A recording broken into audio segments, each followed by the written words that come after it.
자, 그럼 본격적으로 제7회 전국 무한상상 과학탐구 서바이벌 대전을 시작하겠습니다. 먼저 부다페스트 팀의 머신러닝과 도플러 효과를 이용한 지능형 노이즈 캔슬링 보청기입니다. 자, 준비되는 대로 시작하도록 하겠습니다. 자, 1팀이 준비를 하고 있고요. 자, 1팀의 발표 잠시 후에 함께 들어보도록 하겠습니다. 자, 준비된 발표 시작해 주시기 바랍니다.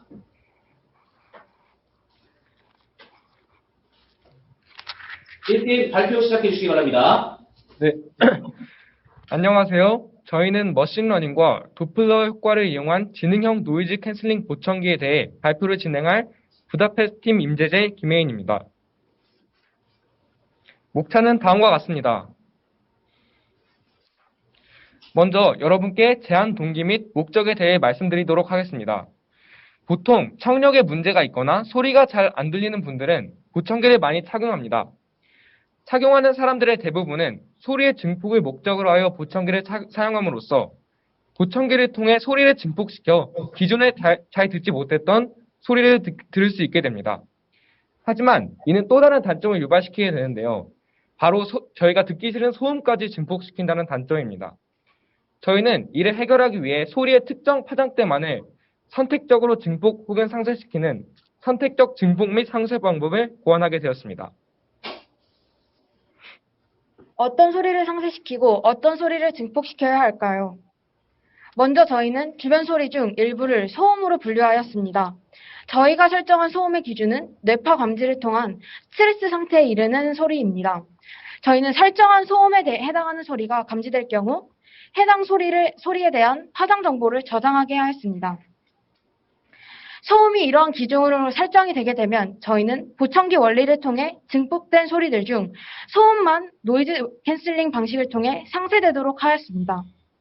보청기의 원리는 그림에 나온 것과 같이 송화기, 증폭기, 수화기의 작용으로 나타나게 됩니다.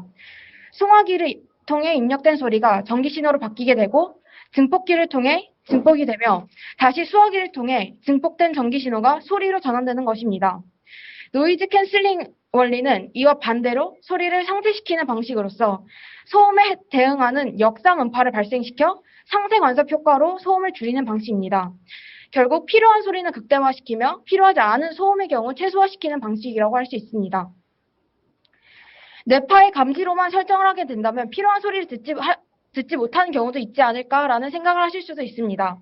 저희는 이러한 문제를 해결하기 위해 추가적인 프로그램을 제공하였습니다. 소음으로 판단되는 소리에 대한 파장 정보 및 그 외에 그 해당 소리를 감지한 위치 및 시간 정보를 제공함으로써 그 해당 소리임을 판단할 수 있는 정보들이 프로그램에 저장되게 됩니다. 이렇게 저장된 정보를 바탕으로 해당 프로그램을 사용자가 쉽게 접할 수 있는 스마트 기기와 연동함으로써 사용자가 필요로 하는 소음이 있다면 개별적으로 설정할 수 있게 되는 것입니다. 이러한 기술의 도입으로 상황에 따라 완벽한 노이즈 캔슬링이나 노이즈 캔슬링을 완벽히 해제시킬 수 있는 방식이 가능하며 평상시에 듣지 않았던 소음에 대해서 설정할 수 있게 됩니다. 모든 소리를 저장하게 된다면 사용자가 설정하는 데도 한계가 될 수 있지만 뇌파 감지를 통해 스트레스 상태에 도달한 소리의 경우에만 기록하게 된다면 사용자가 쉽게 설정할 수 있게 됩니다. 다음은 여러분께 이 보청기에 사용되는 원리 중 하나인 빛의 도플러 효과에 대해서 설명드리도록 하겠습니다. 빛의 도플러 효과는 광원과 관찰자의 상대 속도에 따라 진동수와 파장이 바뀌는 현상을 가리키는데요. 빛과 물체가 서로 가까워질 때 도플러 효과식은 다음과 같이 루트 C 빼기 V분의 C 플러스 V분의 진동 곱하기 진동수라고 나타낼 수 있습니다. 이제 이를 적용한 대표적인 예시는 스피드건인데요. 스피드건의 방식은 빛이 자동차에 발사한 뒤 반사되는 파동의 이제 진동수를 측정하여서 일정 진동수보다 그 값이 커지게 되면 그런 차들을 속도 위반으로 잡아내는 것입니다. 저희는 이러한 스피드건의 원리를 보청기의 기능에 추가해보고자 합니다. 이는 보청기의 소음 제거 기능, 저희가 추가한 노이즈 캔슬링의 부족한 점을 보완시켜줄 수 있는 훌륭한 기능인데요. 보통 노이즈 캔슬링 기능을 사용할 경우 소음뿐이 아니라 주변의 소리도 잘 들리지 않는 단점을 가지고 있습니다. 즉, 주변의 소리들 중 위험을 알리는 경고음 또한 잘 들리지 않게 하는 상황이 존재할 수도 있는데요. 이러한 소리가 차단될 경우를 대비하여 빛을 사용하는 것입니다. 평소에 위험한 경우가 이제 어떠한 물체들이 빠른 속도로 저희에게 다가오거나 예를 들어서 자전거나 자동차 같은 것들이 다가올 때인데 이러한 도플러 효과를 이용하여서 만약 특정 증도수 이상의 측정된 경고음을 발생시키도록 한다면 그런 안전사고까지 대비할 수 있는 철저한 이제 보청기가 될 수 있을 것입니다. 네. 이것은 제가 아까 말씀드린 것 같이 주변에서 자동차나 자전거가 다가올 때 귀에서 경고음을 내는 모습을 도식화한 것입니다. 저희가 조금 더 구체화를 해보았는데요. 이제 도보에서의 자전거나 차도나 횡단보도에서 자동차가 가장 위험할 수 있는 경우이므로 아예 좀 더 안전에 신경 쓰기 위해서 시속 10km를 설정을 하여 그 이상의 속도 시 감지 시 알림을 내도록 하면 좋을 것 같습니다. 네, 그래서 저희는 이제 최종적으로 총 정리를 해보았는데요. 도플러 효과를 이용하여서 위험을 감지하고 필요한 소리와 소음을 나눠서 필요한 소음은 보청기 원리를 통해 증폭시키고 필요하지 않고 듣기 싫은 소음은 노이즈 캔슬링의 원리로 이제 걸러내는 것입니다. 또한 이 과정에서 딥러닝을 사용하여서 원하는 파장대를 선별해 더욱 구체화시켜 나갈 수 있을 것입니다. 이 사진은 저희가 구상한 도안에 대한 사진입니다. 일단 녹음기처럼 저희가 소리를 저장하고 파장대에 대한 정보를 전달하는 장치도 추가했으며 증폭 상쇄 스피커를 통해 노이즈 캔슬링도 적용시키며 보청기의 원리도 적용시킬 수 있습니다. 또한 소리 센서에서는 저희가 도플러 효과를 통해 알림 센서를 보낼 때 사용을 하는 것이고 그 이외에 도플러 효과를 위한 도플러니까 파원, 블루투스 인자, 배터리 등을 사용함으로써 저희가 앞서 제시한 과학적 원리들을 적용할 수 있는 도안을 생각해 보았습니다. 네, 다음은 이제 용도의 효과에 대해 말씀드릴 텐데요. 일단 이 장치는 이제 정리해드리자면 저희가 필요한 소리만 수용을 가능하기 때문에 삶의 질을 더 높일 수 있고요. 두 번째로 그냥 모든 소리를 듣고 이제 알림을 내는 것이 아닌 정말 사고가 날 것 같은 경우에만 경고음을 내기 때문에 효율적으로 사고를 방지할 수 있습니다. 그리고 세 번째로 대부분은 보청기를 사용하는 사람이 청각장애인이나 노년층과 같이 보호자들의 도움을 필요로 하는 사람들인데 보청기에 관한 기능 활용을 개인뿐만 아니라 보호자가 이를 조절할 수 있는 기능도 추가되어 있습니다. 저희의 보완점인 항원 개선 방안에 대해 얘기한다면 저희가 위험한 물질을 판단할 수 있지만 낙상사고와 같이 위에서 떨어지는 물질에 대해서는 감지할 수 없다는 한계가 있으며 내 팔에 기분에 영향을 받을 수 있다는 점에서 이걸 구별할 수 있는 시스템을 구축하면 좋을 것이라고 생각하였습니다. 네, 발표를 들어주셔서 감사합니다. 네, 잘 들었습니다. 자, 1팀 부다페스트 팀의 발표였고요. 자, 이어서 2팀 에파팟의 발표를 들어보도록 하겠습니다. 자, 이 팀이 이제 준비된 것 같습니다. 자, 이 팀 발표 시작해 주세요. 안녕하세요. 저희는 에빠팟 조입니다. 저희가 오늘 제시할 아이디어는 재활용 공정을 간단하게 해주는 키토산 라벨지의 제작입니다. 저희의 목차는 다음과 같습니다. 그럼 먼저 저희가 이 아이디어를 내게 된 제안 동기를 설명드리도록 하겠습니다. 페트병은 저희가 일상에서 자주 사용하는 일회용품이고 이 페트병의 사용에 따라 페트병의 라벨지 또한 다양하게 제작됩니다. 종류가 매우 다양한 폴리프로필렌 재질로 인해 발생되는 재활용 시 불편함도 계속 제기되어 왔습니다.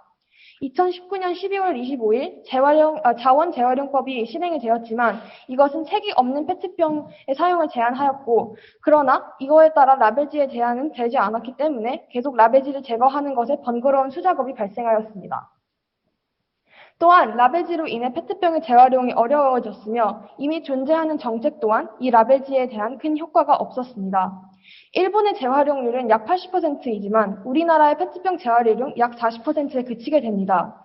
그 주된 이유는 라벨지의 분리가 안 되어서이고 저희는 이를 해결하고자 합니다. 추가적으로 페트병의 수거 및 처리 과정에서 많은 번거로움이 존재하게 됩니다. 라벨지 하나하나를 다 손으로 떼면서 재활용을 해야 되는 번거로움이 존재하기 때문이죠. 홍수열 자원순환사회연구소장이 말하길 페트 소재의 라벨은 분리 공정에서 물에 뜨지 않기 때문에 소비자가 직접 떼어내지 않으면 제거가 더더욱 힘들다고 합니다. 그래서 저희는 이 모든 불편함을 없애기 위해서 페트병 라벨지의 단점을 가장 보완할 수 있는 키토산 라벨지 제작 방안을 제안하고자 합니다. 저희가 제안하고자 하는 방법은 유기산을 담그는 간단한 공정을 이용하여 페트병에서 라벨만을 녹일 수 있는 키토산 라벨지입니다. 저희가 제안하고자 하는 페트병 라벨지, 키토산 페트병 라벨지는 크게 두 가지의 장점이 있습니다. 먼저 분해성이 좋고 두 번째 강합니다. 먼저 분해성에 대해서 설명을 드리자면 키토산 라벨지는 다양한 재질의 키토산으로 제작되어 있습니다. 이 다양한 재질의 키토산은 물, 에탄올, 그리고 아세트산에 다양하게 분해가 될 수 있고 이 또한 쉽게 구할 수 있는 용질에 용해가 잘 되기 때문에 저희가 처리하기에 매우 단순하고 쉽다고 볼 수 있습니다. 또한 이 키토산 같은 경우 원료가 키틴이기 때문에 개 껍데기 혹은 갑각류의 외곽으로부터 얻어낸 것이라 기본적인 강도가 매우 강하다고 볼 수 있습니다. 비닐, 낙하산보다 강하며 땅속에서 쉽게 분리되어 라벨 및 포장재로서 사용될 가능성이 충분하다고 볼 수 있습니다. 그래서 저희는 이 분리성 그리고 강도 두 가지 강점을 가지고 저희의 모델을 설명드리도록 하겠습니다. 페트병에 있는 물이라고 써있는 라벨지를 아세트산에 담그면 라벨지 그리고 페트병이 둘 다 따로 분리되는 것입니다. 네, 그래서 지금부터는 구체적으로 이 페트병 라벨지를 어떻게 생산할까에 관한 생산 방안을 설명해 드리도록 하겠습니다. 먼저 첫 번째 과정은 벌어지는 여러 가지 해산물 껍데기 또는 갑각류의 껍질 등에서 키토산을 추출합니다. 키토산은 새우나 가지와 같은 갑각류로부터 얻을 수 있기 때문에 여기서 얻을 수 있는 키틴을 여러 번 탈아세틸화 과정을 통해서 만들 수 있습니다. 그래서 제일 첫 번째 과정은 그 키틴에 있는 염분 또는 불순물을 제거하는 과정인데 이는 보통 염산 또는 이런 산과 관련된 용액을 이용하는데 다른 산을 사용하는 것도 가능합니다. 대표적으로는 질산과 황산 그리고 아세트산이 있습니다. 그 다음에는 키틴에 포함된 단백질을 제거하는 과정입니다. 이는 수산화 나트륨 용액에 담가서 냉동을 시키는 것으로 진행할 수 있고 마지막으로는 아세틸화를 시키는 것인데 이는 키틴에 포함된 아세틸기를 제거하는 과정이라고 할 수 있습니다. 이는 에탄올의 탈단백질화 과정을 거친 용액을 10분 동안 표백 처리를 함으로써 얻을 수 있습니다. 그리고 이렇게 되면 아세틸과 키틴의 수용액이 만들어지게 되는데 이를 라벨을 만들고자 하는 선형 틀에 용액을 부어서 건조를 시키는 것으로 진행할 수 있고 이후 메탄올의 후처리를 시키고 다시 건조를 시키는 과정에서 필름을 제작할 수 있습니다. 그래서 이렇게 만들어진 필름은 다시 아세트산 용액을 통해서 아세트산과 키틴의 수용액으로 되돌릴 수 있고 그리고 이는 다시 필름을 만드는 데 재사용할 수 있습니다. 그래서 키토산 라벨지의 재활용 가능성에 대해서 설명드리도록 하겠습니다. 먼저 앞서 말씀드린 것과 같이 우리나라에서 라벨을 재활용하기 위해서는 물보다 가벼운 재질을 사용하는 것이 중요한데 키토산 라벨지는 밀도가 여기 보시는 것 같이 0.15에서 0.3g/세제곱센티미터로 물보다 작습니다. 따라서 재활용에 적합한 등급에 속한다고 저희는 판단하였고 그리고 아세트산의 위험성과 관련된 연구에 관해서는 제가 그 화학물질 제조사에서 진행한 연구를 가지고 왔는데 호흡기와 눈을 제외한 다른 신체 기관과의 접촉은 무해하다고 알려져 있습니다. 이는 아세트산 용액을 다루게 될 환경미화원들이 적절한 안전을 갖추기 위한 준비를 함으로써 그 안전성을 보장할 수 있다고 생각하였고 그리고 호주 환경부 연구에 의하면 아세트산은 낮은 농도에서는 환경에 큰 영향을 미치지 않고 환경에 무해한 물질로 빠르게 분해가 가능하다고 알려져 있습니다. 하지만 고농도의 경우에서는 식물과 동물에 영향을 줄 수 있기 때문에 다음과 같은 과정을 통해서 농도를 줄이는 작업을 진행할 수 있습니다. 여기서 오른쪽의 그래프는 과산화수소를 사용할 때 분해가 빠르게 된다는 것을 보여주고 왼쪽의 그래프에서는 자외선을 강하게 쬐을 때 아세트산이 잘 분해될 수 있다는 것을 보여줍니다. 이때 약 1만 럭스에서는 3시간 내 90% 이상의 아세트산이 분해될 수 있다고 하는데 이때 보통 우리가 느끼는 햇빛은 1만 럭스보다 강하기 때문에 충분히 실현 가능성이 있다고 생각합니다. 마지막으로는 키틴을 농업에서 사용하는 것인데 쌀, 밀, 토마토와 같은 14종 이상의 작물에 대해서 질병 치료 및 긍정적인 성장 효과를 보이는 것으로 활용되었기 때문에 유의미한 결과를 이끌어낼 수 있을 거라 생각합니다. 감사합니다. 네, 잘 들었습니다. 2팀 에파팟의 발표였고요. 이어서 3팀의 발표를 준비해 주시기 바랍니다. 3팀 박여름 이민영 팀의 발표. 자, 준비됐으면 시작해 주시기 바랍니다. 네, 안녕하세요. 불법 주정차를 막기 위한 전파 송수신 장치를 만들게 된 박여름 이민영 팀의 이민영입니다. 우선 현재 우리나라의 불법 주정차와 관련된 수치들을 살펴보겠습니다. 우리나라 65세 이상 노인보행 사망자 수는 무려 14명 정도로 가장 높은 수치로 OECD 국가들의 최하위를 기록하고 있습니다. 1위인 덴마크는 1명 정도인데 13명이나 차이 나는 것을 볼 수 있습니다.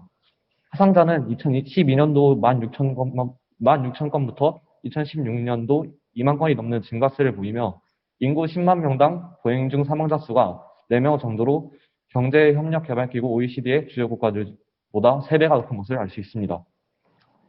자동차 등록 대수 또한 50만 대부터 시작해서 지금 현재 2천만 대로 계속해서 증가하는 것을 볼 수 있는데 이 지표들을 살펴보면 자동차 등록 대수가 증가하지만 그에 따라서 불법 주정차와 관련된 문제들도 심해지고 그로 인한 보행자 사망자 수도 계속해서 늘어나는 것을 살펴볼 수 있습니다.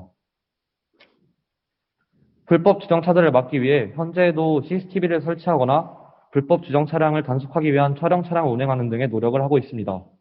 또한 불법 주정차 차량을 예방하기 위해서 한 기업에서는 불법 주정차 단속 구역에 차량이 진입하면 안내 메시지를 발송하는 알고리즘을 개발하였지만 이 역시도 운전자가 안내 메시지를 무시하고 지나치면 효과를 못 볼 것이라 생각했습니다.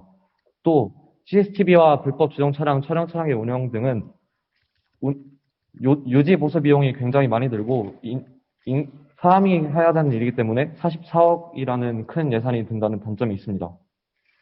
따라서 저는 이런 단점을 보완하고 더욱 효과적인 불법 주정 차량 단속을 위해서 이번 송수진 장치를 개발하게 되었습니다.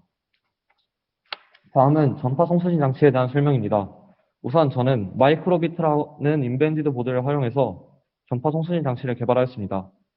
이제는 사물 인터넷 기술이 발전하고 사물과 사물이 정보를 주고받고 또 차대차 통신이 기본적으로 개발되어서 나오고 있습니다.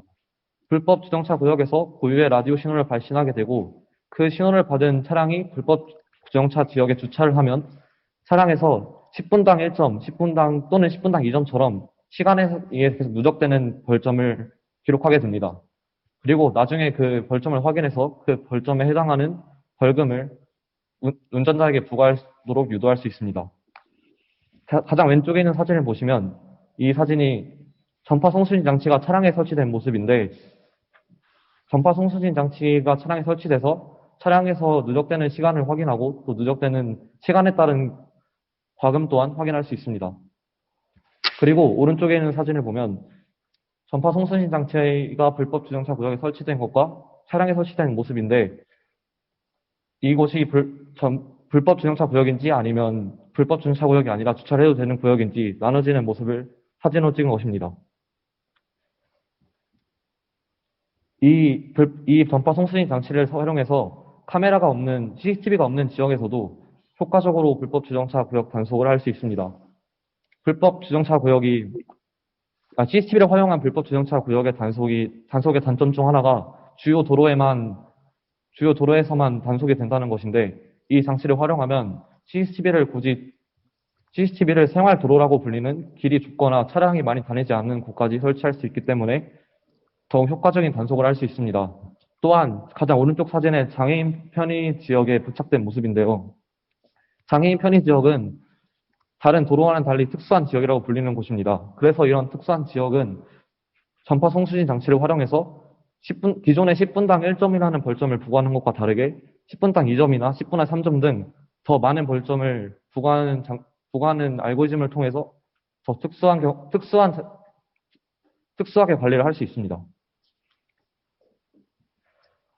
이 기술과 장치가 채택이 되어 보편화가 된다면 자동차 ECU 검사를 통해서 기록된 벌점을 확인할 수 있습니다. 자동차 ECU 검사는 자동차의 CPU와 같은 곳을 검사하는 것인데 이게 매년마다 꼭 자동차를 가진 운전자라면 해야 되는 검사입니다. 따라서 굳이 다른 제도나 방안을 마련하지 않고도 쉽게 검사를 할 수 있다는 장점이 있습니다. 또 지금은 3D 프린팅 기술을 이용해서 프로토타입을 만들었지만 향후에는 태양열 발전판이나 태양광 발전판을 이용해서 환경에도 도움을 주고 전기 요금 또한 훨씬 줄일 수 있도록 개발할 수 있습니다. 감사합니다. 네, 잘 들었습니다. 3팀 박여름, 이민영 팀의 발표였습니다. 자, 이제 마지막 4팀입니다. 4팀 픽수저 팀이고요. 자, 준비해 주시면 바로 시작을 하도록 하겠습니다. 자, 준비됐으면 시작해 주세요. 안녕하십니까. 저희는 이끼와 함께 스물이란 아이디어를 발표할 팀 흑수저입니다. 저희가 발표할 차례는 다음과 같습니다. 최근 들어 미세먼지는 거대한 환경 문제 중 하나로 떠올랐으며 환경을 무시하고 무리하게 산업화를 진행한 결과 실외 공기질뿐만 아니라 실외에 먼지가 유입된 채로 밀폐된 실내의 공기질 문제도 더 이상 무시할 수 없게 되었습니다. 미세먼지 문제를 직접적으로 맞닥뜨린 이후로 우리는 공기질 정화를 위해 다양한 필터를 사용합니다. 특히 플라스틱으로 만들어진 필터를 주로 사용하는데요. 여기에는 플라스틱 고유의 문제인 반환경성은 물론 가습기 살균제 성분이었던 독성 물질인 옥틸이소티아졸론 등이 포함되어 안전성 논란이 지속되고 있습니다. 이러한 문제점을 극복하기 위한 해결 방안으로 다음 사진과 같은 식물을 이용한 공기 정화가 제안되었습니다. 위 사진은 현재 상용화된 제품인 식물 공기 정화기와 이끼를 이용한 독일의 시티트리입니다. 그리고 여기서 비용을 낮추고 효율을 높여 실내로 들어오게 만드는 것이 저희 아이디어의 핵심입니다. 공기정화 식물은 실로 다양하지만 그중 저희의 아이디어의 주인공은 이끼입니다. 이끼는 삼태식물에 속하는 식물로서 강인한 생명력을 가진 점이 특징입니다. 특히 이끼는 공기정화 능력이 탁월합니다. 농촌진흥청의 자료에 따르면 음이온 발생량 실험, 상대 습도 조절 실험, 오염물질 제거 실험 등 식물의 공기정화 능력을 평가하는 다양한 실험들은 이끼가 다른 식물보다 공기정화 능력이 뛰어나다는 것을 나타내는 증거가 됩니다. 이러한 점이 바탕으로 된 아이디어의 이름은 이끼와 함께 스물입니다.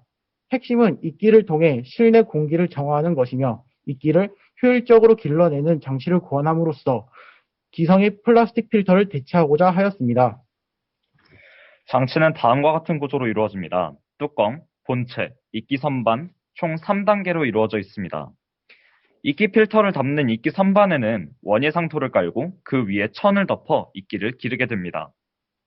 본체 상단에는 이끼에 물을 공급하기 위한 물탱크와 기기를 구동하는 전원장치를 마련하였으며 본체 천정 부분에는 이끼의 광합성을 돕는 LED와 가습을 위한 물 공급 장치를 마련하였습니다. 물은 가습의 형태로 하루에 3에서 4회 정도 급수하며 필요에 따라 횟수를 더하거나 뺄 수도 있습니다. 실내에서의 효과적인 공간 활용을 위해 여기에 모듈화라는 아이디어를 추가하였습니다. 모듈을 여러 개 붙여 다양한 형태의 공기청정기로 이용할 수 있습니다. 모듈을 이어붙이는 것 외에도 동일한 원리를 적용시킨 다른 모델을 생산할 수도 있습니다. 모양을 다르게 만들거나 크기를 더 작거나 크게 만들 수도 있습니다. 다음은 자체적으로 파악한 아이디어의 취약점입니다. 아무래도 살아있는 식물을 활용한 장치이기 때문에 식물의 수명 문제를 피해갈 수 없었습니다.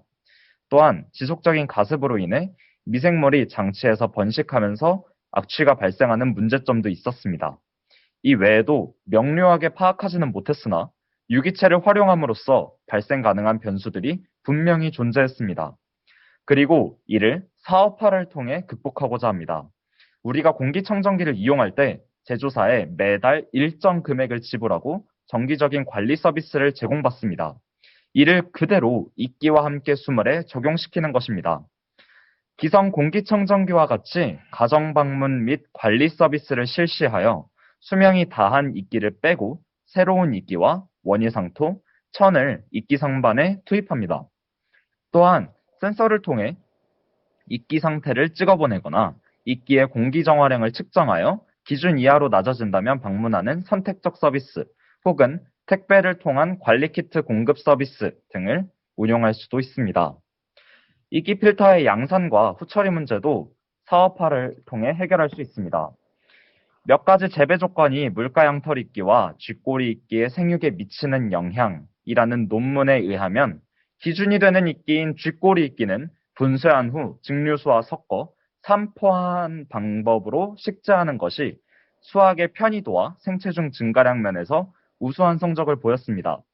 이는 대량 생산이 굉장히 편리한 방법으로 사업화를 진행했을 때 이끼 필터 양산 측면에서 상당히 도움을 줄 것으로 보입니다. 또한 유기체인 이끼는 후처리 또한 간단하며 매립식 폐기에서는 기성의 플라스틱 필터보다 훨씬 친환경적입니다. 폐기 처분하지 않아도 사막화 지역 보건 사업에 투입하거나 해조류 바이오에너지와 같이 바이오에너지원으로서 활용하거나 비료로 전환하여 사용하는 등 그 활용도가 무궁무진합니다. 이끼 필터는 30 곱하기 30cm 기준 모듈 1개당 나무 1그루만큼의 공기 정화 능력을 지닐 것으로 예상됩니다. 제출 자료에 오류가 있던 점 양해 부탁드립니다. 이는 가정집 한 채의 공기를 정화하는 데에는 충분한 역량이라고 사료됩니다. 이끼를 양산하는 방법이 간단하기 때문에 가격대 또한 낮게 형성될 것이며 이는 제품의 상용화 측면에서 중요하게 작용합니다. 기대 효과는 또 있습니다. 이끼의 광합성을 통해 실내 이산화탄소 농도를 낮추고 산소 농도를 높일 수 있는 점까지 보면 이끼 청정에는 기성의 공기청정기에서는 찾아볼 수 없는 특징들이 있습니다. 낮은 가격으로도 대부분의 가정에서 깨끗하고 맑은 공기를 마실 권리를 보장하기 위한 저희의 아이디어는 공기 정화 식물이라는 작은 것으로부터 시작되었습니다. 그리고 이제 모든 사람들이 보다 깨끗한 공기를 마시게 하자는 커다란 목표로 나아가고자 합니다. 지금까지 이끼와 함께 했음을 팀 흑수저였습니다. 감사합니다. 네, 잘 들었습니다. 4팀 흑수저 팀의 발표였습니다. 자, 이렇게 총 4팀의 발표였고요. 준비했으나 모두 수고하셨습니다. 자, 그럼 지금부터 4팀의 발표 내용과 관련하여 서로에게 질문을 해보는 시간을 가져보도록 하겠습니다. 자, 각 팀당 2번씩의 기회를 드리는데, 1팀부터 4팀까지 순서대로 진행되면서, 한 번씩의 우선 질문만 가도록 하겠습니다. 자, 우선 1팀, 자, 한 번씩 이제 한 팀을 골라주시면 되고요. 한 번의 질문만 하실 수가 있습니다. 자, 1팀은 어느 팀에게 질문하실까요? 저희는 4팀에게 질문하겠습니다. 네, 4팀에게 질문해 주시기 바랍니다. 저희가 조사한 바에 따르면 경북대학교 안도현 연구원의 2019년 6월 논문 이끼를 활용한 공기정화 검증 시스템 제작에 따르면 이끼 공기정화 필터는 이미 사전에 그 유용함이 증명되었습니다. 그렇다면 4팀의 아이디어에서 이 논문과 다르게 더욱더 추가된 점이 있다면 그것은 어떤 것이 있을까요? 네, 4팀 답변 부탁드립니다. 네, 저희가 발표 때 말씀드렸던 것 같이 이미 독일에 있는 시티트리나 다양한 곳에서 이끼를 이용한 공기 정화라는 개념을 적용하고 있습니다. 그러나 그 어디에서도 이것을 실내로 들여와서 작은 규모로 만든 다음에 실내 공기를 정화하는 시스템을 구축한 곳은 단 한 곳도 없었습니다.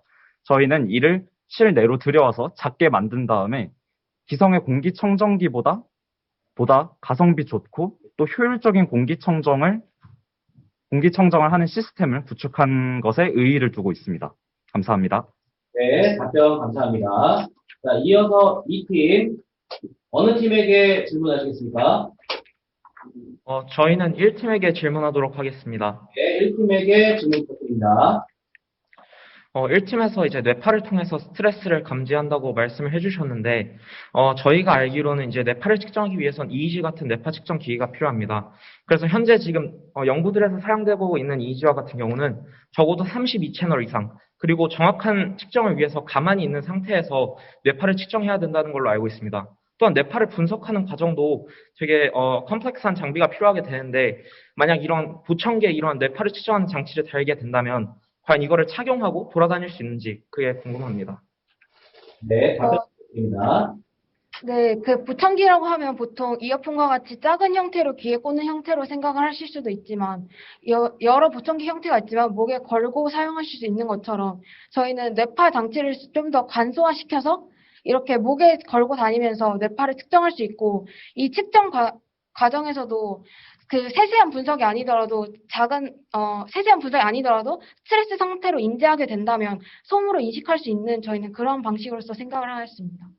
네, 답변 감사합니다. 자, 이어서 3팀, 어느 팀에게 질문하시겠습니까? 1팀한테 질문하겠습니다.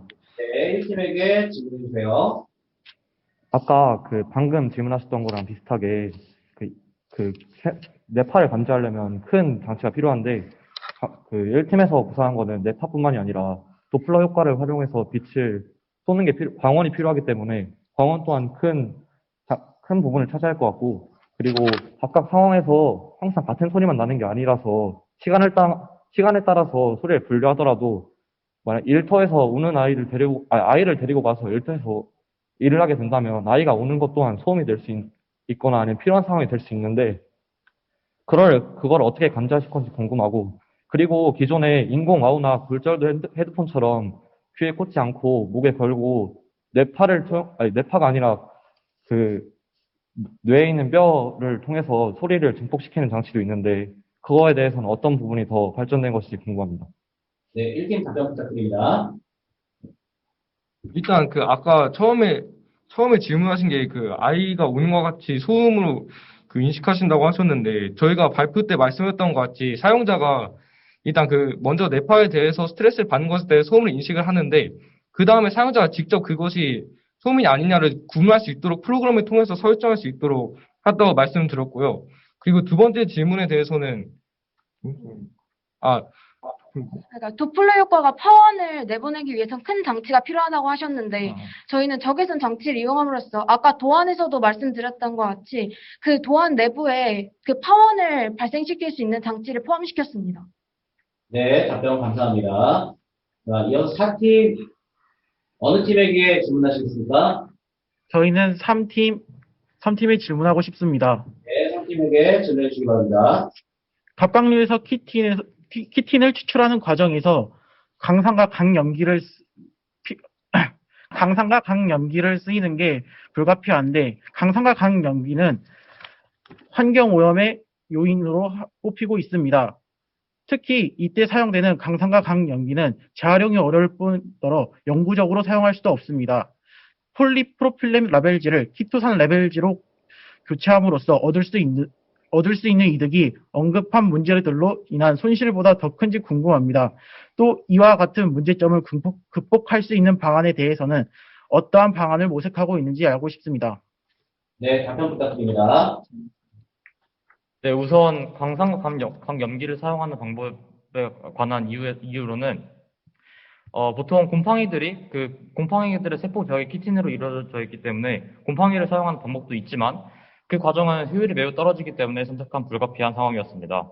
하지만 저희가 말씀드린 것과 같이 과산화수소와 자외선을 사용한 방법으로 그 산성 물질을 중화시킬 수 있는 방법이 있을 것이라 생각하며, 그리고 이와 더불어 제작 과정에서 후처리로 염기를 사용하는 방법을 통해서 중화 과정을 진행하여서 환경에 미치는 영향을 최소화할 수 있을 것이라 생각합니다. 그리고 비용과 관련된 문제와 관련하여서는 지금 페트병 라벨을 재활용하지 못해서 발생하는 비용보다 제작 과정에서 비용이 조금 더 발생하더라도 환경에 친화적으로 그 분해를 쉽게 할 수 있는 방법을 채택하는 것이 더 큰 영향을 줄 것이라 생각합니다. 네, 답변 감사합니다. 자, 다시 1팀으로 넘어가서 이제 마지막 질문할 수 있는 기회가 주어집니다. 자, 1팀은 어느 팀에게 질문하실까요? 저희는 이 팀에게 질문하도록 하겠습니다. 네, 2팀에게 질문 가도록 하겠습니다. 새로운 페트병 라벨지로 키토산을 활용한 라벨지를 사용한다고 하셨는데, 키토산은 갑각류 알러지가 심각한 사람은 사용하지 못하고 심지어는 접촉만으로도 그 심각한 알러지 반응이 생길 수 있다고 합니다. 혹시 그러면 갑각류 알러지 반응이 있는 사람들은 키토산 라벨지의 사용에 대해서 어떻게 하면 될까요? 자, 네, 일단 갑각류 알레르기는 흔히 트로포마이오신이라는 단백질 때문에 발생합니다. 하지만 저희는 처리하는 과정에서 탈단백질화 과정을 거쳤기 때문에 단백질은 저희 키토산 라벨지에 포함되지 않습니다. 그래서 알러지가 있는 사람들도 편히 사용할 수 있을 거라고 예상됩니다. 네, 답변 감사합니다. 자, 이어서 2팀 질문 가도록 하겠습니다. 어느 팀에게 질문하실까요? 3팀에게 질문하겠습니다. 네, 3팀에게 질문해 주시기 바랍니다. 발표에서 말씀해 주신 것과 같이 모든 차량이 라디오파를 발생할 수 있기 때문에 여러 차량들이 한 곳에 불법 주정차를 할 경우에는 전파의 간섭 현상이 발생합니다. 이 경우에는 원래 검출해야 할 라디오파보다 더 강한 신호가 잡힐 수도 있고 더 약한 신호가 잡힐 수도 있습니다. 이것에 관한 오류가 발생할 수 있는지 궁금하고, 그리고 고의적으로 라디오파 장치를 훼손하는 경우 어떻게 불법 주정차를 단속할 수 있는지에 관한 질문도 드리고 싶습니다. 저는 일단 마이크로비트라는 보드를 활용해서 만들었는데, 마이크로비트의 프로그래밍 중에 그 그룹화라는 기능이 있습니다. 이 그룹화를 통해서 많은 차량이 있더라도 각자의 차량에 맞는 전파를 송신하고 발신할 수 있도록 그룹을 맺어서 관리할 수 있고요. 또 고의적으로 하는 경우에는 그 차량에서 키로수를 정하게 돼 있는데, 이 키로수를 0으로 하는 거랑 똑같이 불법적인 행위이기 때문에 매년마다 하는 이슈 검사에서 이 고의적으로 하는 것 고의적으로 하는 것 또한 그 관리를 해가지고 만약에 불법인 경우가 발견이 되면 그에 맞는 벌금을 매기고 또 알아서 교체를 다시 하도록 권할 수 있도록 할 수 있습니다. 네, 답변 감사합니다. 자, 3팀 질문하도록 하겠습니다. 어느 팀에게 질문하실까요? 저는 이 팀에게 질문하겠습니다. 네, 이 팀에게 질문해 주시기 바랍니다.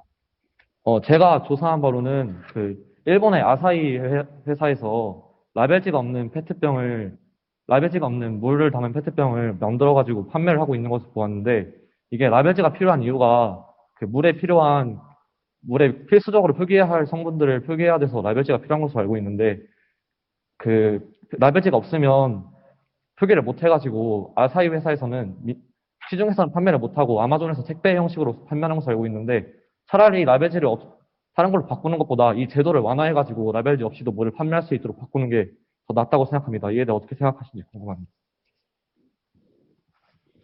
우선 제도 완화에 대한 부분을 말씀하셨는데, 저희 이번 대회 자체가 저희가 무슨 제도를 만들거나 아니면 제도를 없애자 세계 환경을 그렇게 저희가 할 수 있는 과정이 아니라, 저희는 이제 지금 있는 상태에서 저희의 아이디어를 통해서 현재 상태보다 더욱더 발전된 부분을 나타내고 싶었는데, 그래서 저희는 그 라벨지를 아예 없애는 것이 아닌 라벨지를 키토산으로 교체하는 과정을 선택한 것입니다.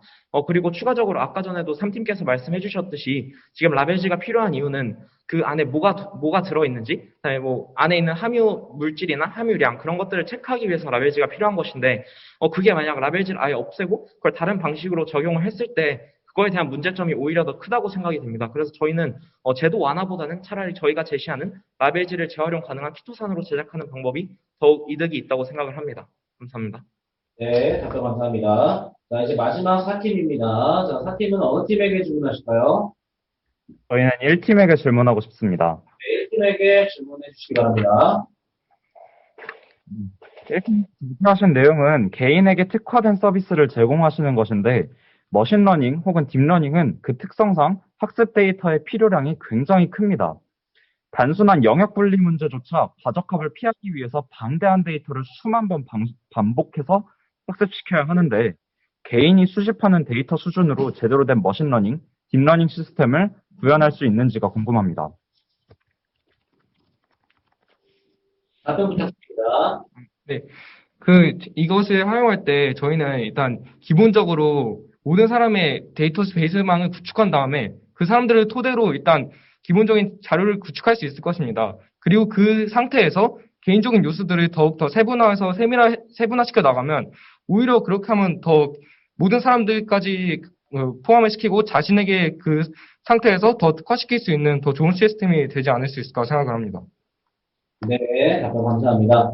자, 이상으로 각팀 2번씩의 질문 기회를 모두 소진하였습니다. 자, 다음은 심사위원 질문이 있겠습니다. 자, 심사위원께서는 가운데 위치한 마이크를 향해서 말씀해 주시면 될 것 같습니다.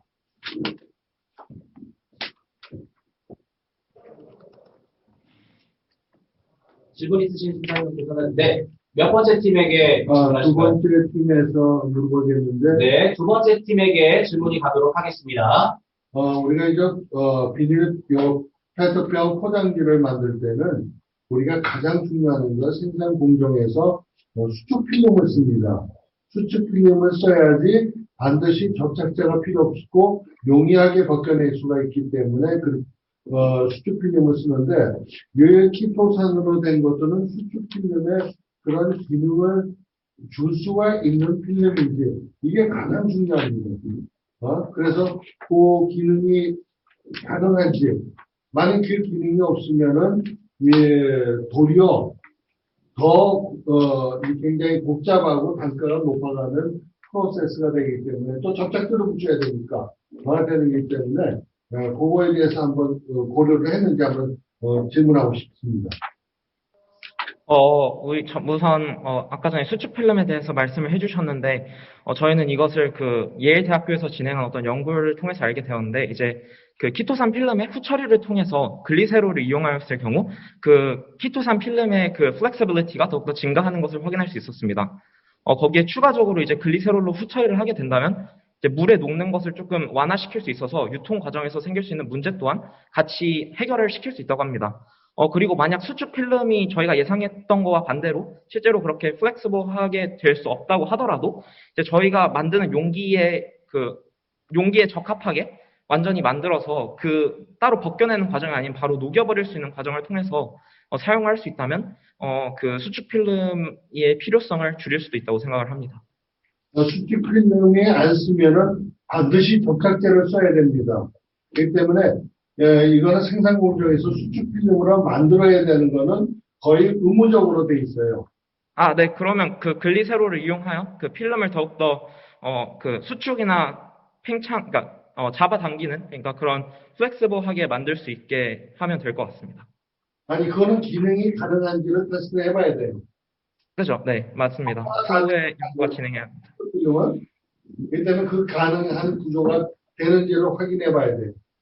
기능이 되는지. 네, 감사합니다. 다음 질문 있으신가요? 네. 4번 수조팀. 네, 4팀에게 질문 가도록 하겠습니다. 다른 팀들도 다 경쟁이 치열하고, 이번 팀들은 굉장히 좀 아이디어들이 돋보여서, 순위 매기기가 굉장히 좀 어려운데, 4번 수조팀 같은 경우에는, 외람된 얘기지만, 수직 녹화하는 방법론 자체가 굉장히 범용화 돼 있을 만큼 이렇게 시장에 형성이 사실 돼 있어요. 돼 있는데 이걸 왜 구현하지 못하느냐. 이거 문제의식 부분에서 맨 마지막에 취약점 탐색 부분에 프레젠테이션 자료를 보면 그 내용이 정확합니다. 그래서 요 취약점 탐색을 해야 된다는 그 내용을 중심으로 좀 디테일하게 어떤 아이디어가 더 돋보였으면 좋았을 텐데 일반적인 수직 녹화 방법에 대한 내용만 좀 있었던 것 같아서 좀 아쉽고요. 그다음에 1번 팀. 네, 1번 팀에게 질문 가도록 하겠습니다. 이거는 굉장히 좀, 컨버전스 테크놀로지라고 해서 이 융합 기술에 해당하는 파트거든요. 근데 여러분들이 기초적인 지식이 많이 없다 보니까 얘기를 하겠는데, 간단하게 좀 접근을 좀 해본다면, 도플러 효과라고 하는 레이저건을 여기다 이제 비교 자료를 넣었어요. 근데 요거에 대해서 여러분들이 명확하게 잘 인지를 못하는 것 같아서 제가 설명을 드리면, 이 빛을 갖다가 쏘는 그 형체 자체를 레이더라고 합니다. 그래서 이제 입사파와 다시 앰플리피케이션 해가지고 증폭돼서 돌아오는 형태로 만들어지는 걸 도플러를 하는데, 이제 도플러라고 하는 부분을 구동하기 위해서는 굉장히 정밀도가 필요한 부분이에요. 근데 도플러라고 하는 것에 여러분들이 이어폰 쪽에다가 이걸 갖다가 들어간다고 할 것 같으면은 어떤 객체에 대한 어떤 명확한 타겟이 있어야 되고 정밀도가 오차 범위가 99% 이상이 되면서 되돌아오는 파장을 여기서 읽어드리는 그 보도의 어떤 정확 기술이 필요합니다. 그리고 이걸 구동시키기 위한 배터리. 이게 굉장히 중요하거든요. 근데 상상만으로 여러분들이 생각을 하니까 굉장히 아이디어는 좋아요. 그래서 이게 대상이 어디냐 놓고 봤을 때 잘 안 들리는 장애인을 대상으로 하는 것도 물론 맞는 말씀이겠지만은 제가 봤을 때는 스몬비라 그래서 땅바닥 쳐다보고 스마트폰 들고서 무단횡단하고 하는 사람들, 이런 사람들한테 굉장히 좀 필요한 어떤 기술이 될 수가 있고, 향후 장차적으로는 이런 융합기술 형태로 분명히 갈 거예요. 갈 건데 여러분들이 좀 더 기초적인 기술 부분을 구체적으로 좀 들어가야 되는 것이 필요하지 않겠나라는 좀 말씀을 좀 드리게 됩니다. 세 번째 팀. 네, 3팀에게 가도록 하겠습니다. 세 번째 팀은 이것도 역시 아이디어 굉장히 훌륭하고 좋다고 생각이 되는데, 제가 좀 질문을 좀 드릴게요. 네. 작동하는 작동법에 있어서 그 차량 고유의 라디오 신호를 발신하게 된다고 하는데 라디오 고유의 신호가 어떤 걸 의미합니까? 아, PPT가 살짝 어순에 오류가 있어서 헷갈리실 수도 있는데, 그거 지금 보면 차량이 신호를 발선하게 되면 그 주정차 구역에 있는 장치가 그 신호를 받는다는 게 무슨 말이냐면 차량이 들어왔다는 정보를 두 장치에서 주고받는다는 얘기예요. 근데 차량이 들어왔는데 거기 만약에 주차가 됐으면 그 차량에 설치된 장치가 그 주차된 정보를 받고 그때부터 이제 시간을 재도록 만들기 위해서 그런 장치를 넣었습니다. 제가 좀 더 정확하게 얘기드리면은 이 RFID라는 기술이 대단히 되는데 라디오 프리퀀시 아이덴티피케이션이라고 해서 근거리 NFC 같은 그 근거리 무선통신 기술이 접목이 된다고 봐야 되는데 네. 라디오 신호를 발신한다는 건 어떤 그 액티비티야 어떤 그 액티브 장치가 능동적으로 그 속에 들어가야 된다는 얘기인데 모든 차에 그게 구비된다라고 하는 사실상 실현 불가능한 부분입니다. 그 신호를 갖다 낸다고 하니까. 그리고 네. 두 번째는 이걸 또 수신하는 장치가 또 거기 있어야 된다고 그러거든요. 수신 장치는 별도로 만들어지는 건가요? 그 수신 장치가, 제가 만든 거는 이제, 마이크로비트를 일단 첫 번째 질문부터 말씀드리면, 그 전파가 그 차량마다 다 달라야 될 필요감이 없다고 생각했습니다. 왜냐하면 이게 전파를 보낼 때 불법 주정차 구역인지 아닌지만 판단하면 되기 때문에 두 가지 종류의 전파가 아니더라도 굳이 한 가지 종류까지라도 사용할 수 있다고 생각을 했고, 그두 번째 질문을 말씀드리면, 제가 마이크로비트 활용했는데, 그거 이제 전파 송수신 장치가 다 함께 들어있어요. 그리고 이게 지금 다른 마이크로비트가 이제 키트로 팔고 있는데 그 키트에 사면 2만 원 정도인데 라디오 전파 장치만 들어있는 마이크로비트에 사면 대략 5천 원 정도에 살 수 있기 때문에 설치를 하는데 큰 비용도 들지 않고 그리고 더 적은 가격으로 할 수 있어서 좋은 것 같다고 생각했습니다. 불법 주정차의 차량 번호를 인식하는 기술로 네. 차량 번호를 LPR 기술이라고 하는데 그 인식하는 기술이 필요한데 차량 번호는 뭘로 인식을 하나요? 차량 번호에 대한 번호를 인식하는 기술. 약간 향후 계획과 약간 관련되는 부분인데 차량 번호를 그 장치가 인식을 하는 게 아니라 그 라디오파나 다른 통신 기술에 해당하는 주파수에 해당하는 차량 번호를 같이 저장을 해놔서 벌금 부과를 하나요? 그 불법을 저지른 차를 네. 벌금을 부과를 해야 되는데 그 네. 차가 어느 차인지 1번 차인지 2번 차인지 3번 차인지를 어떻게 알 수 있나요?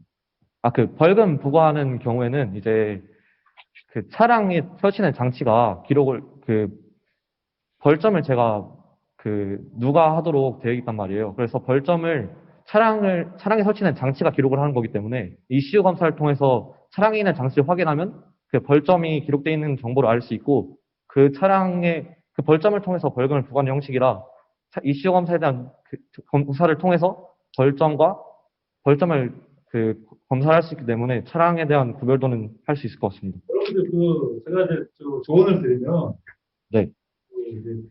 과학은 굉장히 정확하고 답이 있는 겁니다. 수학처럼. 그죠? 이건 논리적으로 정말 잘 풀어내야 되는데 논리성이 결여돼서 앞뒤가 꼬이면은 답을 못해요. 예.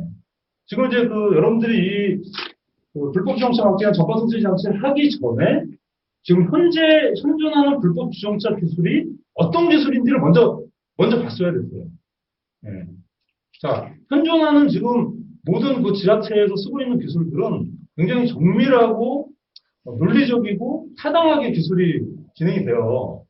정차와 주차의 개념부터 따지고 들어가서 차가 딱 들어오면은 카메라가 걔를 찍고 그 차가 5분 안에 딴 데로 사라지면은 그걸 갖다가 불법 정차로 인식을 안 하고 5분 이상을 있게 되면은 한 바퀴 돌고서 그 카메라가 또 보고 교차 체크를 해가지고 그 차의 번호를 읽어가지고 고지단속 시스템으로 검사를로 보냅니다.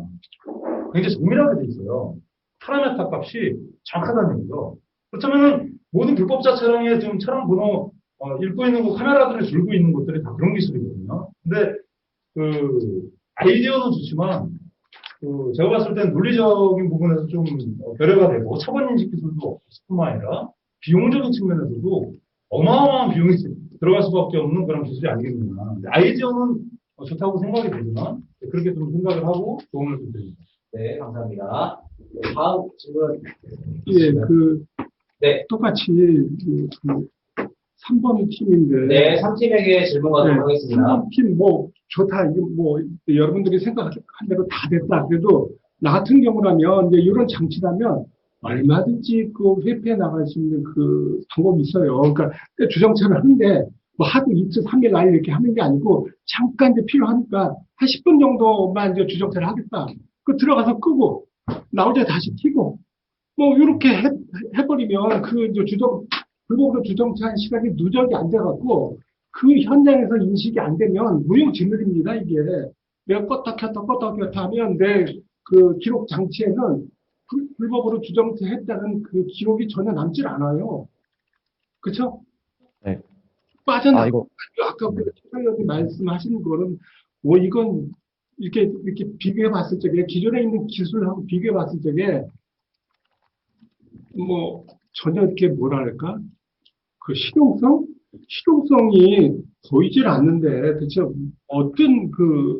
그리고 CCTV 같은 거는 불법 주정차만 단속하자고 CCTV를 다는 그런 경우보다는 여러 가지 경우에 이제 범죄 예방이라든가 그런 걸 수집하기 위해서 CCTV를 한적한 그런 장소일수록 더 많이 달아야 돼요, 사실은. 앞으로 이제 보급이 더 되면, 그래서 이제 CCTV가 많이 들어갈 건데, CCTV가 있으면 이런 거 얼마든지 다 할 수 있고, 여러 가지 안타깝다는 그런 생각이 드는데, 어떻게 생각합니까? 이걸 했으면 하고 좋겠다는 생각을 했는지, 무슨 특별한 계기가 있나요? 저는 이제 CCTV가 이제 다방면에서 활용을 할 수 있다고 하셨는데, 모든 CCTV를 다 이걸로 바꾸자는 게 아니라, 불법 주정차 단속을 위한 CCTV라고 표시되어 있는 CCTV들이 있잖아요. 이제 그런 것보다도, 그걸 한 대에 설치할 때보다, 이걸 차라리 한 5대 설치해서 더 많은 구역에 하는 게 비용 절감도 더 될 것 같고, 그리고 활용성도 또 높고, 그리고 아까 시동을 껐다 켰다를 얘기하셨는데, 주차되었다는 판단을 시동을 껐다에 두는 게 아니라, 바퀴가 움직이는지에 둬서, 그거를 판단해서 주정차를 확인하면 보완할 수 있을 것 같습니다. 제가 아이디어 조금만 한 번 더 드릴게요. 도움이 되라고. 아이디어 한 번 드리면 뭐냐면 차라리 센서 잡들을요. 센서를 초음파 센서라는 게 초음파 센서. 눈알 2개 달려서 방수되는 게 있어요. 그러다 소방구역 같은데 소방구역에 불법 차들 많이 난입하잖아요. 네, 그죠? 거기에 소방구역에다가 그거를 달아내고 배터리 저전력으로 돌아갑니다. 달아내고 그다음에 그것이 통합센터가 있어요. 보는 소방센터. 네, 거기서 관제가 돼서 차가 출동하게 하는 그 개념이 더 나을 수도 있어요. 나중에 한번 추가적으로 한번 더 연구를 해보세요. 네, 네. 다시 있어야 되는데, 지금 어제도 그렇고, 오늘도 그렇고, 자기 연구와 관련된 선행 연구를 하나도 제시를 안 해요. 이런 연구는 있을 수가 없어요. 여러분들 이게 연구라고. 그 얘기, 앞으로는 꼭 그걸 좀 해야 되고, 선행 연구. 그래야 자기가, 이게 하늘에서 뚝 떨어지는 게 없어요, 연구라는 게. 아니, 한 걸 보고 조금 개선하는 게 대부분이에요. 그 선행 연구를 안 했으니 지금 엉뚱한 거 하고, 그 다음에 아이디어는 엉뚱한 거 낼 수 있어요. 그러면 탐구 과정이 0점이에요, 0점. 그 0점 탐구 과정이 얼마냐면 35점이니까 이거 0점이면 다 탈락이에요. 그래서 그 점을 좀 명심하고, 이제 세부적으로 얘기하면 1번과 4번한테 얘기할 텐데, 1번도 도플러 효과는 뭐니 여러 가지 했는데, 그 핵심은 지금 노이즈하고 주려고 하는 소리하고의 그 부분에서 효과 있게 듣게 하는 게 그건데, 도플러 효과가 왜 거기 듣는지 잘 모르겠고, 도플러 효과 자체도 광선으로 했다, 음파로 했다 그러는데, 두 가지 다 있을 수 있죠. 그래서 선행 연구를 좀 조사하세요. 그런 거에 대해서 연구하는 거, 도플러 효과는 뭐고, 이런 거부터. 4번은, 지금 우리가, 4번이 뭐죠? 이게, 4번은 그렇고 3번은 2번이지. 2번은요. 벌써 쓰레기 처리하는데 이저 라벨 붙인 거 다 떼고 그저 플라스틱 병을 갖다가 찌그러져서 가져가고 쓰레기를 줘서 그렇게 한다고요. 다 라벨 뗀다고. 몰라 여기는 어떻게 하는지.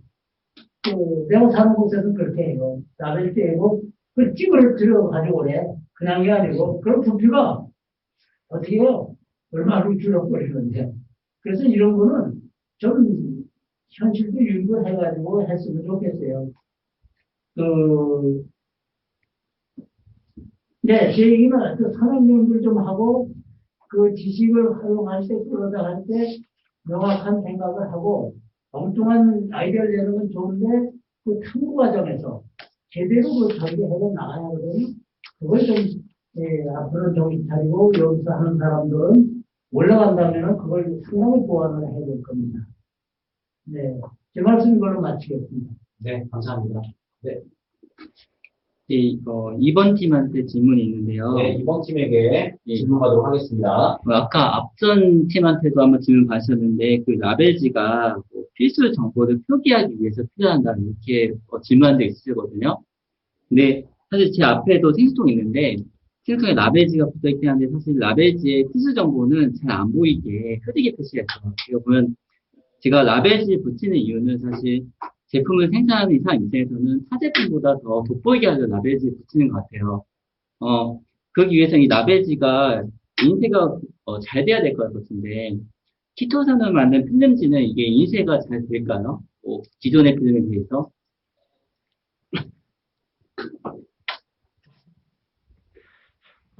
그 키토산 필름에다가 실제로 인쇄를 해서 그러니까 지금 사용하고 있는 비닐 대신 바이오 플라스틱으로 이용하는 경우가 충분히 선행해서 많았었고, 그래서 그러한 과정에서 저희가 판단했을 때는 물론 지금에 있는 것처럼 색이 완전 확연히 드러나거나 그 정도는 아닐 수 있어도 그래도 충분한 그 제품 홍보 효과와 그리고 라벨지가 필요한 그 용도까지 잘 확정을 잘 할 수 있기 때문에 저희의 그 키토산 필름도 충분히 제 역할을 할 수 있다고 생각을 합니다. 그리고 추가적으로 하나만 더 말씀을 드리고 싶었는데, 아까 전에 이미 라벨을 제거하고 분리수거를 하는 곳이 많다고 하셨는데, 저희도 충분히 이해를 하고 있고, 그리고 저희 아파트 단지에서도 라벨을 제거하라는 캠페인 같은 게 많이 일어나고 있어요. 하지만 아무리 홍보가 잘 일어나는 곳이라도 현재 많아봤자 41%, 그리고 대부분의 아파트에서는 그런 것조차 일어나지 않고 있어서 그걸 일일이 다 수작업으로 하기가 너무 힘들고, 그것 때문에 제대로 페트병이 분리수거가 될 수 없다고 합니다. 그래서 이러한 문제점을 해결하기 위해서 저희 아이디어가 나왔다는 것을 알아주셨으면 좋겠어요. 네, 감사합니다. 추가적으로 4팀이요. 네, 4팀에게 4팀에게 말씀드릴게요. 질문 가도록 하겠습니다. 네. 주제가 공기 정화잖아요, 그죠? 공기 정화 식물을 가지고 이렇게 하는 건데, 지금 이끼를 선택하셨잖아요. 그래서 지금 보면 이끼의 공기 정화 효능에 대해서 이렇게 나오게 제시를 했는데, 사실은 공기 정화 식물이 많죠.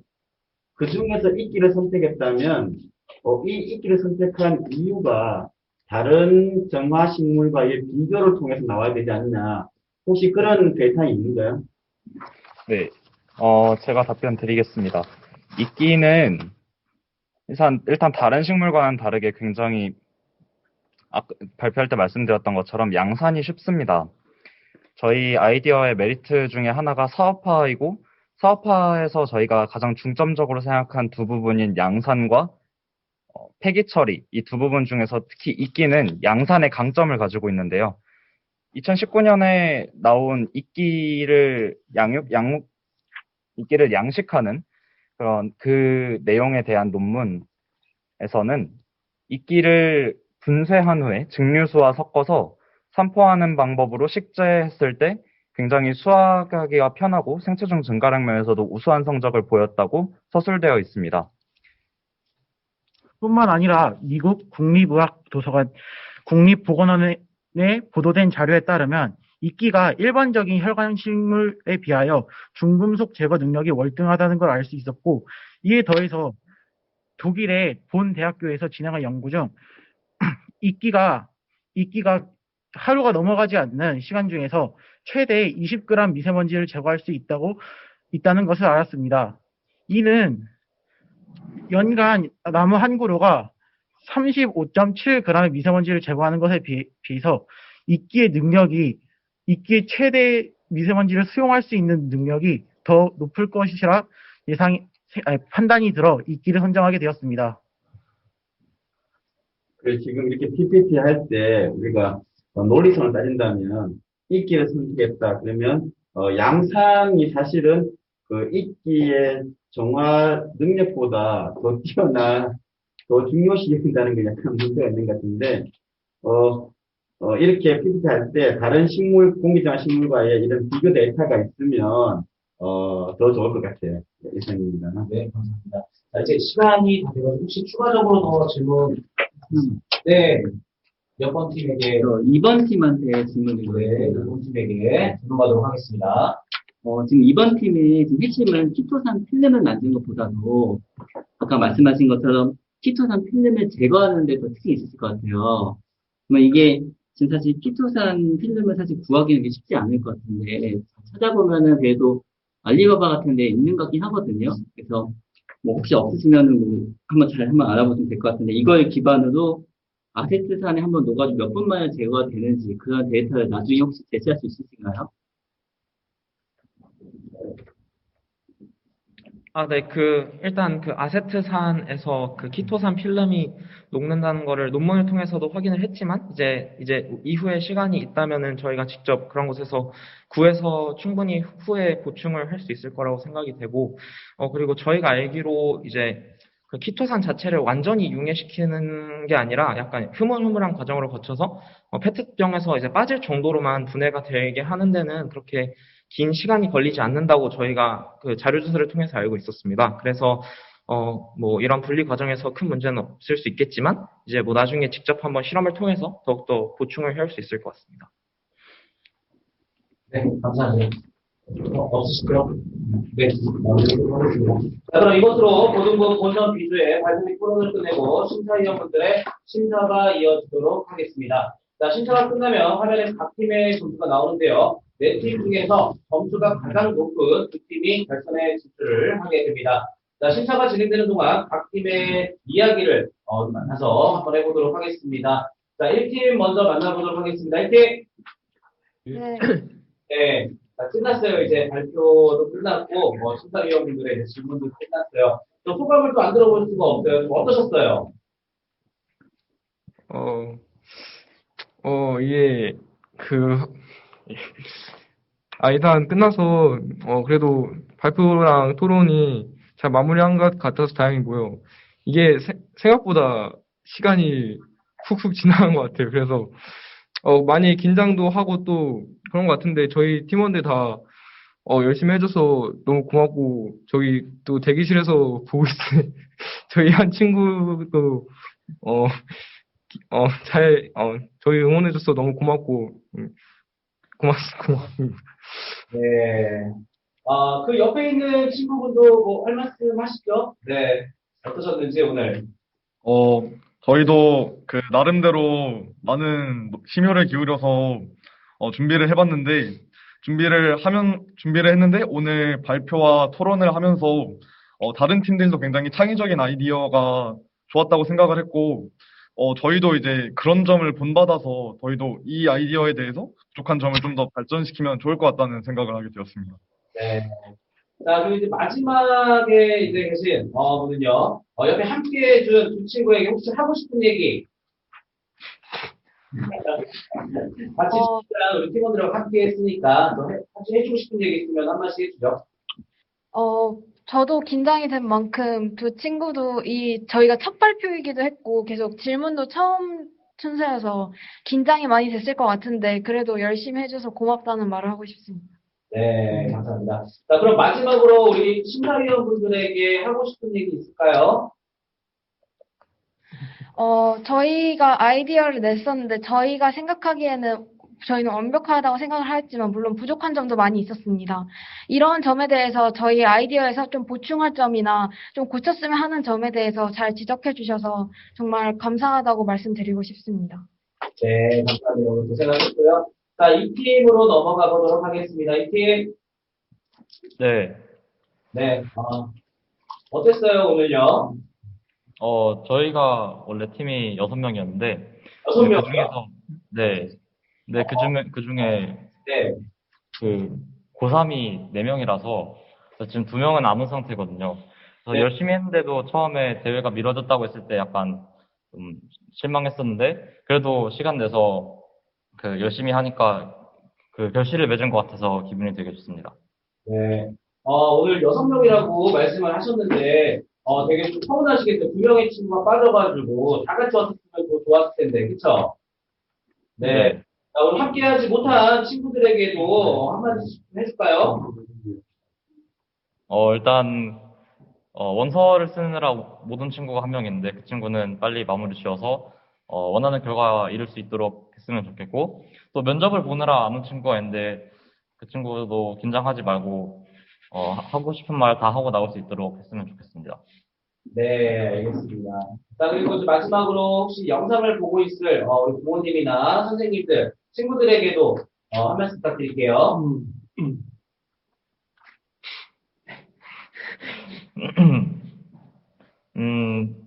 방학 때 정말 열심히 준비를 했었는데 저희가 이렇게 열심히 할 수 있도록 기회를 마련해 주신 선생님께 정말 감사드리고 그리고 좀 그 방학 때 다른 일정들이랑 겹쳐서 힘들었는데도 잘 지지해 주신 부모님께도 감사드립니다.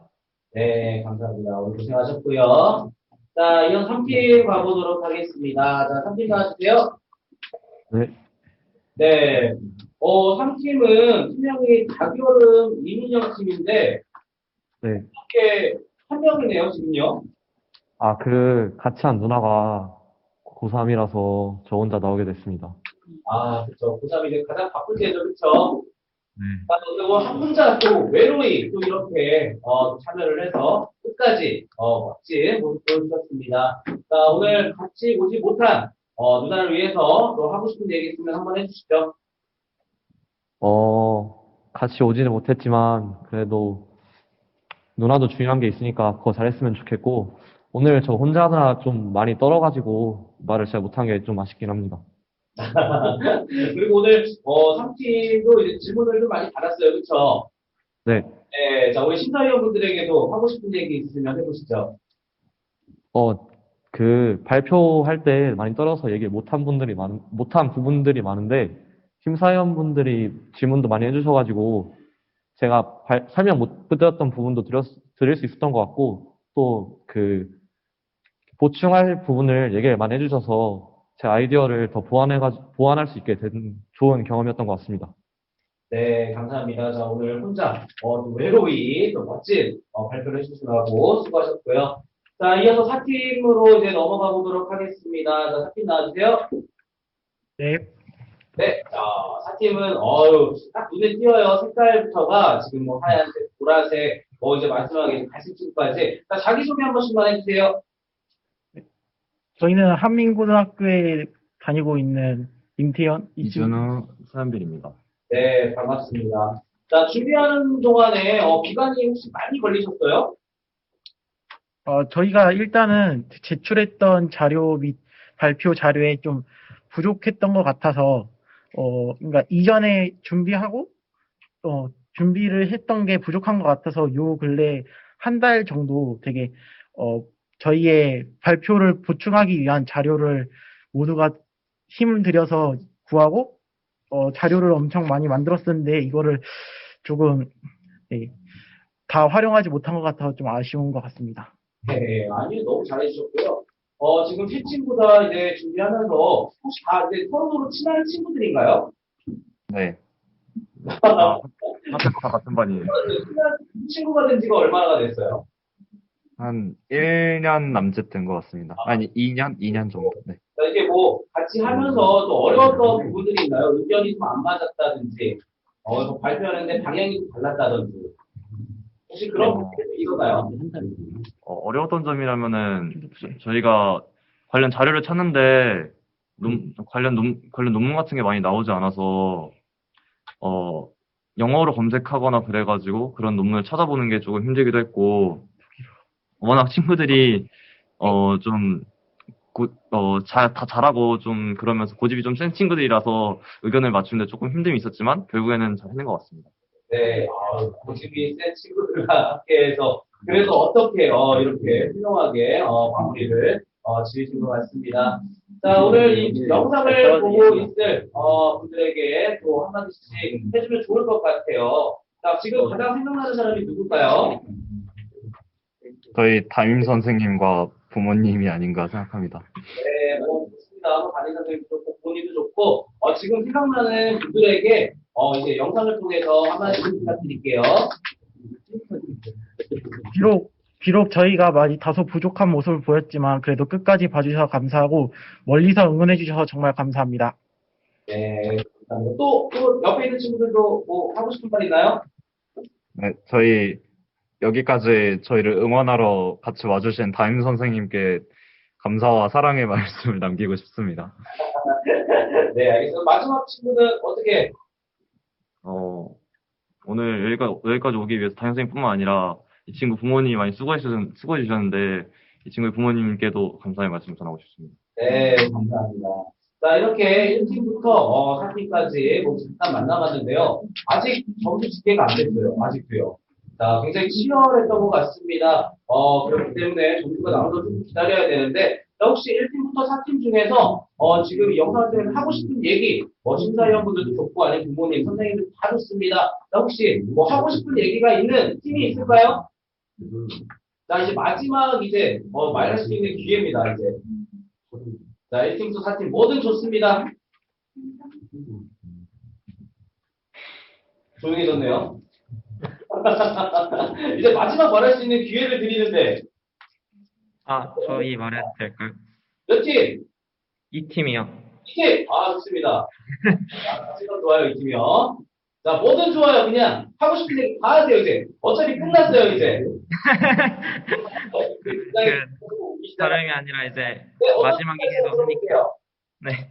심사위원 분들이랑 여기 대회 준비해주신 분들께 감사하고 싶은데, 이제 저희 이렇게 언택트로 진행하게 됐는데, 이런 장비들 같은 거 다 해주신 분들과, 그 다음에 이제 저희 발표에 대해서도 이제 저희 거 보시면서 이제 분명 미리 공부도 하셨을 거고, 그러니까 저희 거를 한번 읽어보셨을 텐데, 정말 저희를 위해서 그런 것까지 해주셔서 감사드리고, 그 다음에 이제 심사를 통해서 저희가 생각지 못했던 부분까지 어떻게 발전시키고 어떤 부분을 더 조사를 해야 하는가에 대해서 알려주셔서 그 부분에 대해서 정말 감사하게 생각합니다. 네, 감사합니다. 와, 박수까지. 네, 멋진 말 감사하고요. 자, 이제 또 다른 팀들. 자, 질 수가 없죠. 네, 지금. 방금 전에 말을 너무 잘해줘가지고, 다른 팀들도, 네. 저희 팀 할 말이 좀 있는 것 같습니다. 네, 저희가 방금 전에 몇 팀? 4팀이요. 4팀! 네, 4팀! 저희가 아까 질문을 할 때, 이 팀을 3팀으로 긴장하는 바람에 착각을 해서 말했었는데, 이것 때문에 혼란을 겪으신 분들께 좀 죄송하다는 말을 드리고 싶습니다. 갑자기 사과의 말을, 네, 알겠습니다. 다들 이해할 거예요. 네, 더 있나요? 4팀? 끝났어요? 이제 사과하고 끝난 거예요? 네, 그런 것 같아요. 네. 다른 팀. 자, 이제 2팀 했고요. 2팀은 아직까지 가만히 있네요. 아직 긴장이 덜 풀려서 그런 건가요? 자, 점수가 빨리 나왔습니다. 누가 좀 얘기 좀 해주세요. 네. 저 이제 할 말도 없어요, 이제. 네. 자, 이번에 정말 오늘 한것 중에 가장 오래 걸리는 지금 심사인 것 같습니다. 네. 어느 팀 좀 얘기를 좀 더 해줬으면 좋겠는데, 자, 혹시 심사위원분들 혹시 궁금하신, 개인적으로 뭐. 제가 3팀한테 얘기 좀. 네, 3팀! 네. 네, 3팀이 보면 예선하고 이렇게 여러 가지 하는 걸 이렇게 봤는데, 네. 실제 마이크로비트를 가지고 구현하는 건 상당히 잘 했고, 어떻게 보면 발표 자료를 만들 때 자기가 구현한 만큼만 설명한 것 같아요. 그래서 그러다 보니까 이제 우리가 RF라는 이야기가 나온 것 같고, 근데 자기가 한 거에 대해서 좀 약간 전시도 하고 좀 보여주고 적극적으로 발표 자료를 좀 반영을 했으면 그 노력과 과정이 눈에 잘 보이지 않았을까라는 좀 아쉬움이 있고요. 그리고 향후적으로 우리가 그 다 커넥티드 카가 되고 다 그 지금 화성 쪽에 KCT라고 해서 모든 그 자율주행 자동차 도시가 만들어지고 있어요. 그렇다면 모든 자동차는 이제 그 도시가 감시 체계로 바뀌고 있습니다. 따라서 지금 우리 그 3팀이 제안한 거는 지금 우리 고등학생이 가지고 있는 걸 실제 구현한 만큼만 보여줬는데 다음에 이런 자리가 있을 때는 좀 더 자기가 가지고 있는 기술과 좀 더 미래지향적인 아이디어가 추가가 되면 뭐 좋은 제안서가 될 것 같아요. 네, 좋은 말씀 감사합니다. 네, 혹시 뭐 다른 팀장님도 아까와는 좀 다르게 네 없으신가요? 네. 이제 거의 점수가 다 나와가는 것 같습니다. 네, 좀 조금 더 이제 기다려보고요. 지금 굉장히 떨릴 거예요. 우리 친구들이 지금 과연, 어떻게 점수가 나왔을지, 지금 굉장히 떨릴 텐데요. 네, 잠시만 기다려 주시고요. 점수가 나오는 대로, 바로 발표에 들어가도록 하겠습니다. 자, 잠시만 기다려 주시고요.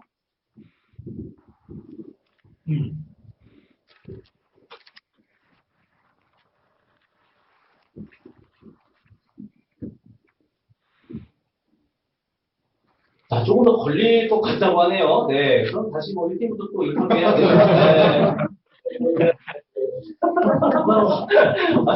네. 아까 얘기를 했지만은, 네. 우리는 지금 뭐 어떤 마무리를 잘하는 것보다도 그 연구하는 방법이 올바라야 돼요. 그래서 선행 연구를 반드시 해야 돼요. 자기 그 주제하고 관련되는 거. 그래서 일선에서 학자들도 이렇게 해요.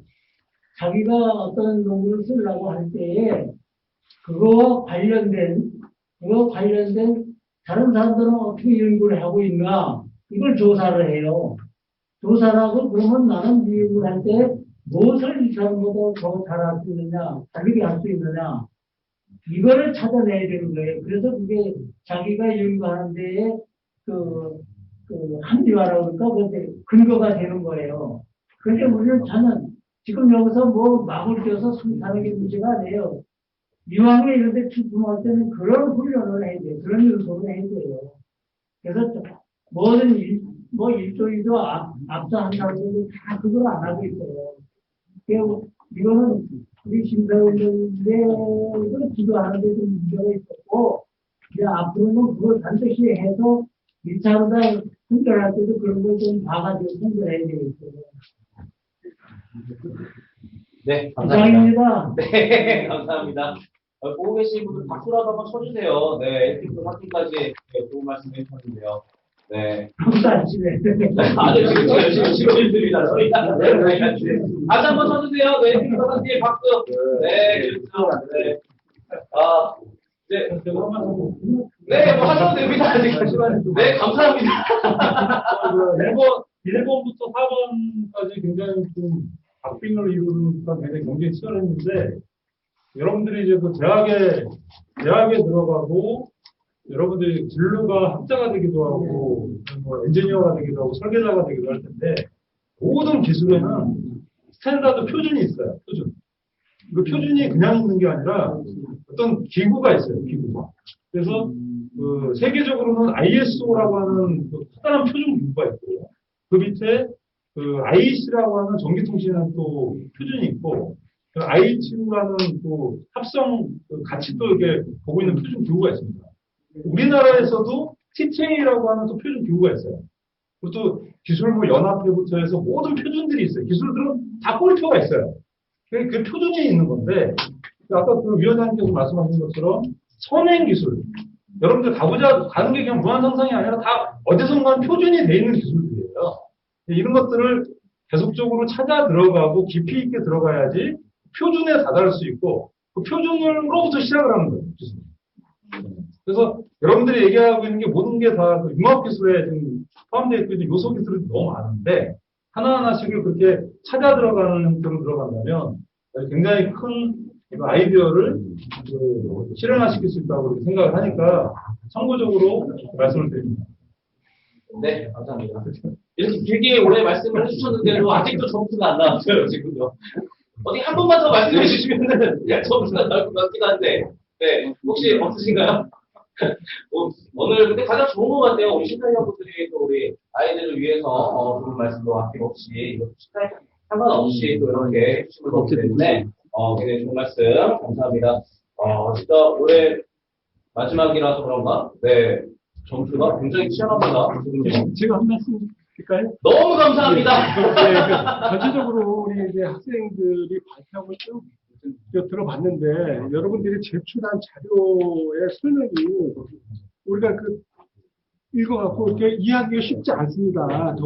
그래서 이제 발표할 때 여러분들이 그러니까 얼마나 조리 있게, 그러니까 뭐 내 연구의 창의성이 어떻고, 그다음에 어떻게 탐구를 했는지, 그다음에 아까 계속 나오는 그 선행 연구 결과하고 뭐 책임 이런 것들을 좀 잘 연습을 해갖고 다른 사람한테 발표할 적에 정확하게 좀 전달이 되는 그런 훈련이 필요한 것 같아요. 여러분들이 이렇게 발표해도 사실 반 정도밖에 정확하게 이해를 못하는 그런 경우가 많습니다. 저뿐만 아니라 다른 심사위원들 그래갖고 이렇게 얘기를 하다 보면 내가 생각했던 거하고 여러분이 만든 의도하고 맞지 않는 그런 경우가 너무 많은데 이런 것들도 뭐 이렇게 연구하려고 쓰고 많이 했는데 발표하는 능력도 굉장히 중요합니다. 그러니까 그런 것도 연습을 우리가 오기 전에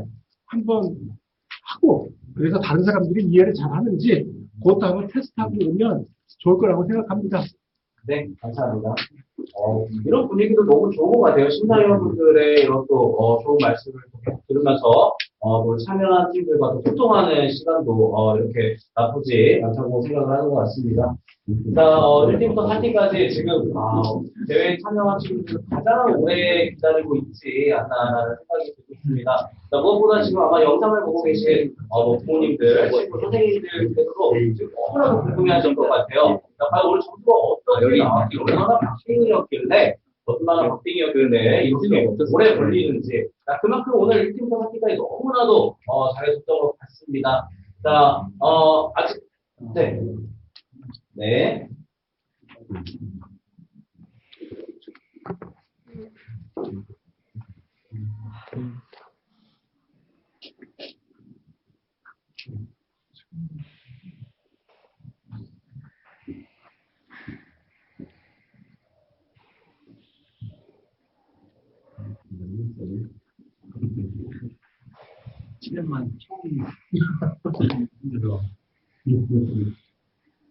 저 조합 만들 때 되게 좋은될 거라고 생각을 해요.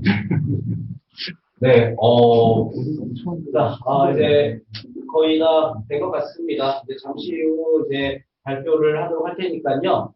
잠시만 기다려 주시고요. 오늘 치열했던 만큼, 오늘 준비한 1팀부터 4팀까지 모두에게 박수를 보내주고 싶습니다.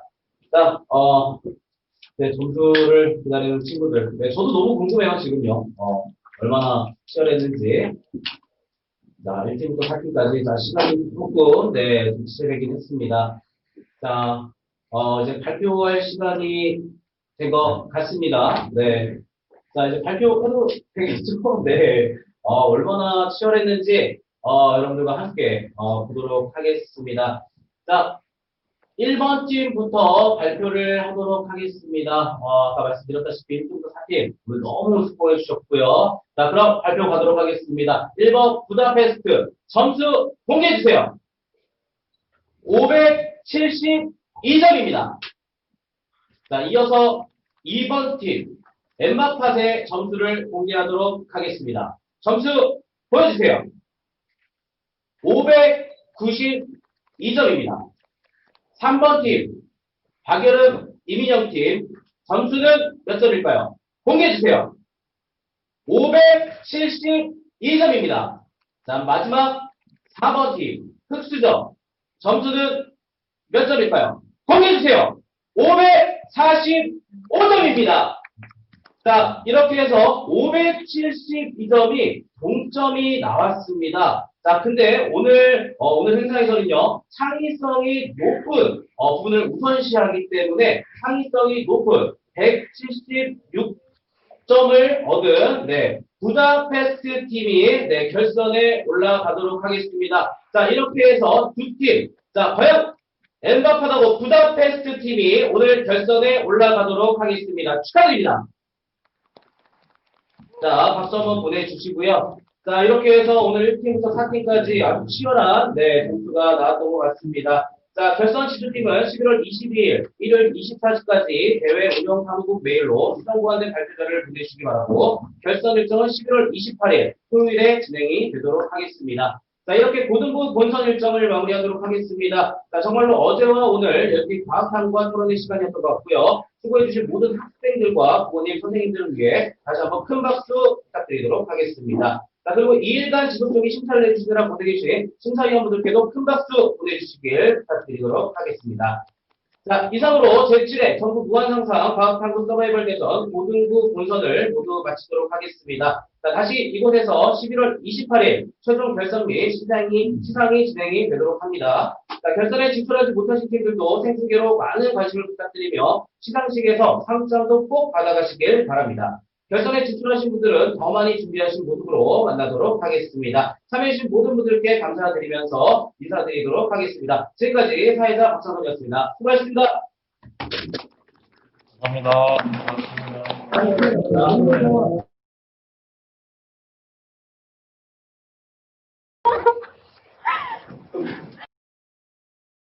맞춰 퇴장해 주시길 바랍니다.